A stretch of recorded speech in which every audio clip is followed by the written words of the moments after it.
1930 সাল থেকে আজকের দিনটি বিশ্ব মশা দিবস হিসেবে পালিত হয়ে আসছে। দিবসটি পালন করা হয় মূলত নোবেলজয়ী চিকিৎসক রোনাল্ড রসের আবিষ্কারকে সম্মান জানানোর জন্য।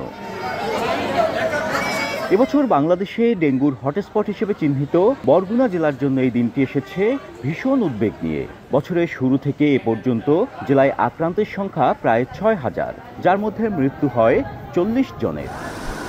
ডেঙ্গুতে আক্রান্ত হয়ে সন্তান হারায় তার মাকে, পিতা হারায় তার আদরের সন্তানকে। রোগীর চাপ সামলাতে রীতিমতো হিমশিম খায় হাসপাতালগুলো। আমার এমন দিন হয়েছে যে আমি 330 পর্যন্ত আমি একা রাউন্ড দেয়া লাগছে। এটা তো আসলে ওভার বার্ডেন।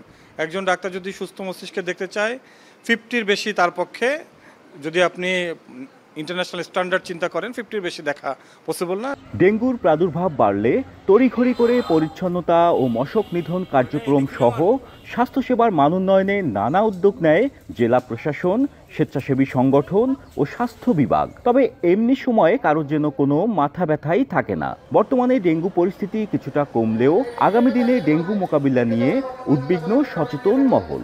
ব্যক্তিগতভাবে যদি আমরা একটু সতর্ক থাকি এবং পরিষ্কার পরিচ্ছন্ন থাকি, হয়তো এই বিষয় থেকে আমরা পরিত্রাণ পাবো। সরকারের দীর্ঘমেয়াদী একটা পরিকল্পনা করে একটা উদ্যোগ নেওয়া উচিত, যাতে স্থায়ীভাবে এই ডেঙ্গু সমস্যাটা সমাধান করা যায়। বছরের শুরুতেই জানুয়ারি মাসে আইইডিসিআর যে সতর্কতার সংকেত জারি করেছিল, সেখানে বলা হয়েছিল যে বরগুনা এবার ডেঙ্গু প্রকোপ বাড়বে, কিন্তু আমরা সেই ধরনের প্রস্তুতি নিতে পারিনি। এখানে কেন এত মশা, এর প্রধান কারণ আইইডিসিআর ছোট্ট একটা তথ্য বের করেছে যে বৃষ্টির পানি সংরক্ষণ করে এবং সেখান থেকে এডিস মশার লার্ভা উৎপাদন হচ্ছে।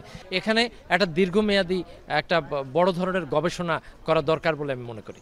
স্বাস্থ্য বিভাগ ও জেলা প্রশাসনের মতে এডিস মশার বংশবিস্তার ঠেকানো এখন একটি বড় চ্যালেঞ্জ। তাই এবছরে ডেঙ্গু অভিজ্ঞতা কাজে লাগিয়ে নানা পদক্ষেপ নেওয়ার কথা জানায় কর্মকর্তারা। আইসিইউতে আমাদের অবকাঠামো হয়ে গিয়েছে এবং যন্ত্রপাতির আমরা চাহিদাপত্র দিয়েছি। আমরা লোকবল এবং যন্ত্রপাতি আসলে আমরা আইসিইউ এবং সিসিইউ চালু করতে পারবো। তারও আগে আমাদের এই 250 শয্যা বিশিষ্ট হাসপাতালের যে সমস্ত ওয়ার্কফোর্স শর্টেজ আছে, এখন আমাদের যে সমস্ত লোকবলের সংকট আছে, সেগুলো আমরা পরিপূর্ণ করবার চেষ্টা করব। আমাদের বরগুনা পৌরসভা আমাদের পর্যাপ্ত পরিমাণে লার্ভিসাইড কেনা আছে। আমরা প্রতিদিনই নিয়মিত বেসিসে আমরা লার্ভিসাইড এবং অ্যাডেলটিসাইডগুলো আমরা স্প্রে করব। স্বাস্থ্য ব্যবস্থাপনায় তারা এবার কিন্তু ভালো একটা ব্যবস্থাপনার মধ্যে দিয়ে সেটা কাটাতে পেরেছে, তারও একটা অভিজ্ঞতা অর্জন করেছে। তো সকল কিছু মিলে এবং পানি যেন কোথাও জমে না থাকে, বিশেষ করে যে খালগুলোতে সুইচ গেটের একটু অপ্রতুলতা আছে বা পুরাতন হয়ে গেছে, সেগুলো সংরক্ষণ অথবা সেগুলো সংশোধন অথবা নতুন করে করার জন্য আমরা পানি উন্নয়ন বোর্ডকে চিঠি দিয়েছি। আগস্টে বরগুনায় ডেঙ্গু আক্রান্তের সংখ্যা কিছুটা কমলেও বিশেষজ্ঞরা বলছেন সেপ্টেম্বরে দেশ জুড়ে বাড়তে পারে আক্রান্তের সংখ্যা। বিশ্ব মশা দিবস, আজকের এই দিনটি মূলত মশাবাহিত রোগ সম্পর্কে সচেতনতা বৃদ্ধি ও প্রতিরোধের গুরুত্ব তুলে ধরে। বিশেষজ্ঞরা মনে করছেন এ অঞ্চলে ডেঙ্গু প্রতিরোধে সচেতনতার বিকল্প নেই।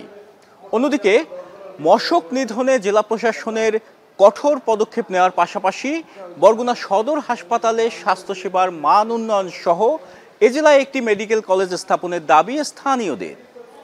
জিয়াদ মাহমুদ, এখন বরগুনা।